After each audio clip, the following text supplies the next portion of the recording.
بہت دفعہ جو پروگرام ہوتا ہے اس میں بدمزگی ہو جاتی ہے اور بہت زیادہ ماحول بگڑنے لگ جاتا ہے. تو ان مسائل کی وجہ سے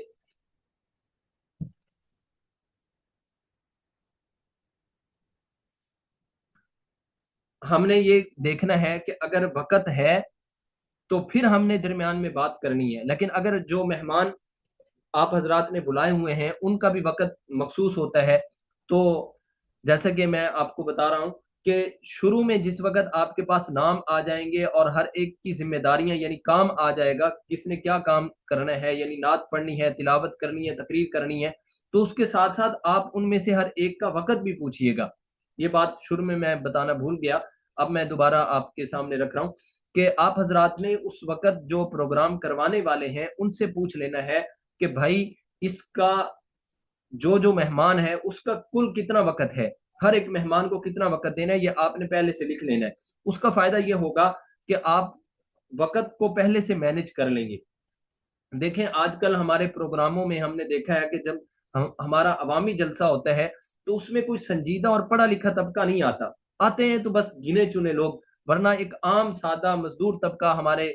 پروگراموں میں زیادہ ہوتا ہے. لیکن جو ایک ہوتا ہے نا ایلیٹ کلاس کے لوگ، پڑھے لکھے لوگ، وہ آئیں وہ بہت کم ہوتا ہے. اس کی وجہ اور بھی وجوہات ہو سکتی ہیں، لیکن میں جو سمجھتا ہوں ایک وجہ یہ ہوتی ہے کہ ہمارا جو پروگرام ہوتا ہے اس کی کوئی لمٹ نہیں ہوتی، یعنی کوئی مقررہ وقت نہیں ہوتا. جب مقررہ وقت نہیں ہوتا تو اس کی وجہ سے وہ سمجھتے ہیں کہ یار ہم جائیں گے بھی تو پتہ نہیں جس وقت ہم جائیں اس وقت وہ مولانا صاحب کا بیان ہوگا بھی یا نہیں، ہمیں جا کے کیا ہوگا، کیا فائدہ ملے گا. اور یہ بھی ہوتا ہے کہ یار انہوں نے تو اگر میں چلا گیا تو پھر وہ پہلے آنے نہیں دیں گے، یا میں اگر پہلے آ گیا تو اس سے وہ ناراض ہوں گے پروگرام والے، تو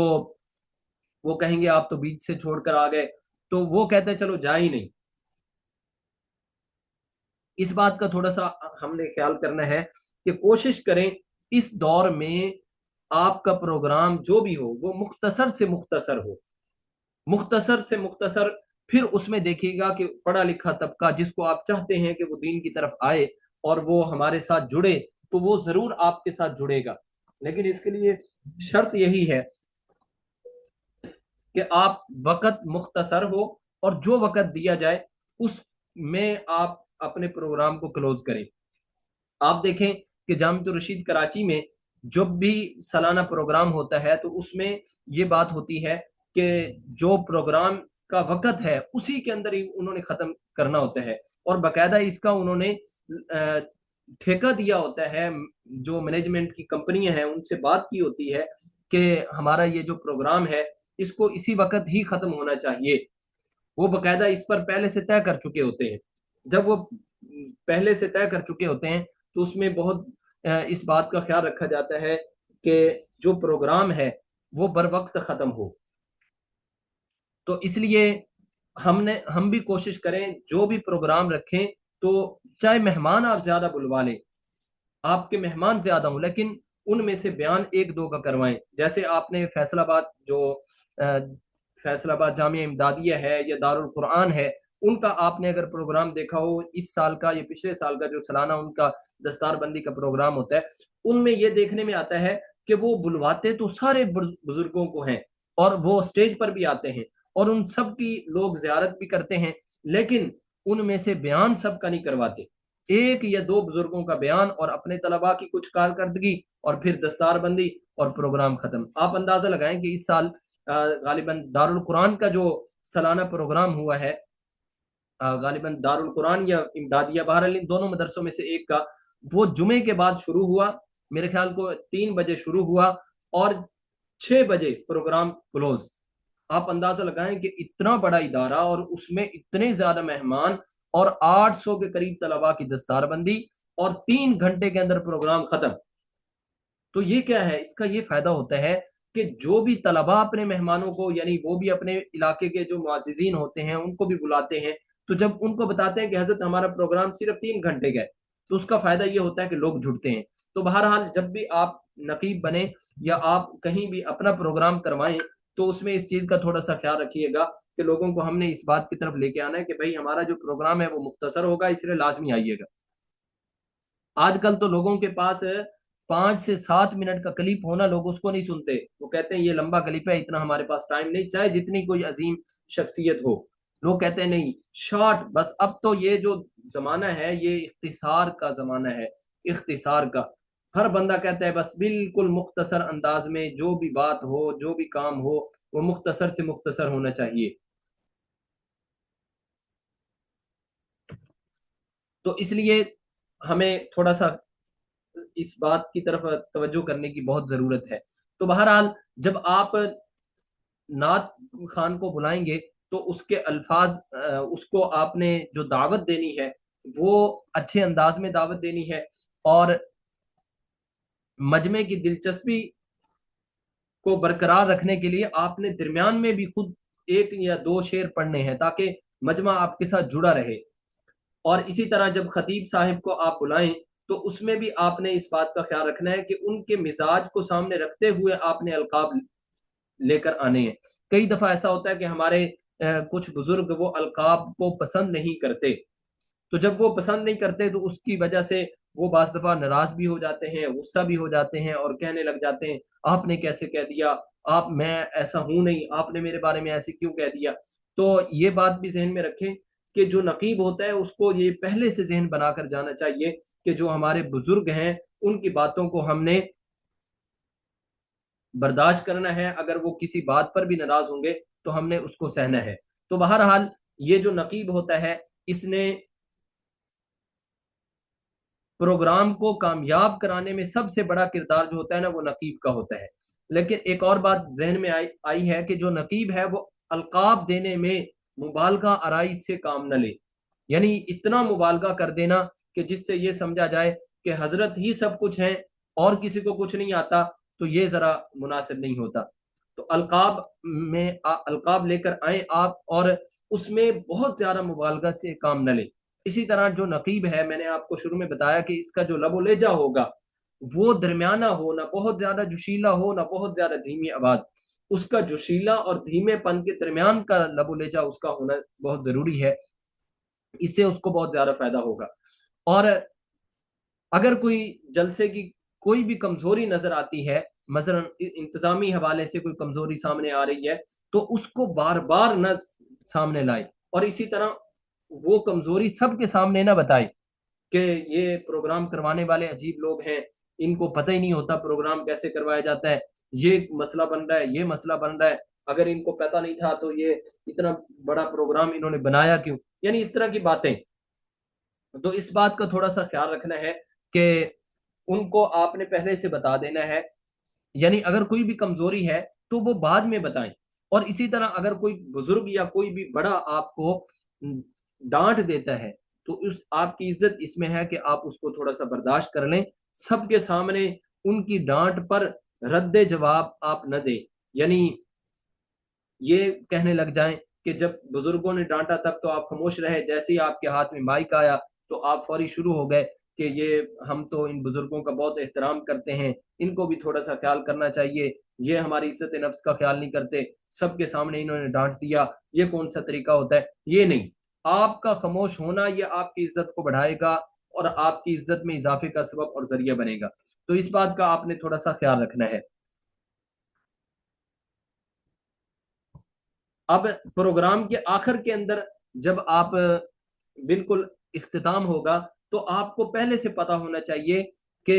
بھائی اختتامی دعا کس نے کروانی ہے۔ ایسا نہ ہو کہ آپ اپنے سوچ پر کہ چونکہ جو آخری خطیب ہے دعا بھی وہی کروائیں گے، اور آپ آخر میں جب ان کا بیان ختم ہوا تو آپ نے سوچا کہ یہی چونکہ بڑے خطیب تھے تو آپ نے کہہ دیا کہ اب میں حضرت سے دعا کی درخواست کروں گا کہ وہ اختتامی دعا کروا دے، جبکہ جو جلسے کی انتظامیہ ہے ان کے ذہن میں یہ تھا کہ فلاں حضرت صاحب جو ہمارے اپنے ہیں یا فلاں جو آئے ہوئے ہیں جن سے ہم نے بیان تو نہیں کروایا لیکن ان سے دعا کروائیں گے، ان کا وہ نام لے دیں، تو یہ ایک بد نظمی سی ہو جاتی ہے۔ ابھی کچھ عرصہ پہلے میں ایک پروگرام میں گیا اور وہاں کے میں نقیب تھا، تو جو جلسے کی انتظامیہ تھے انہوں نے مجھے بتایا کہ اب پہلے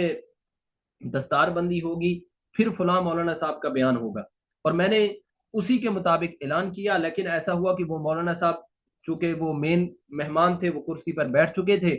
اور ان کے سامنے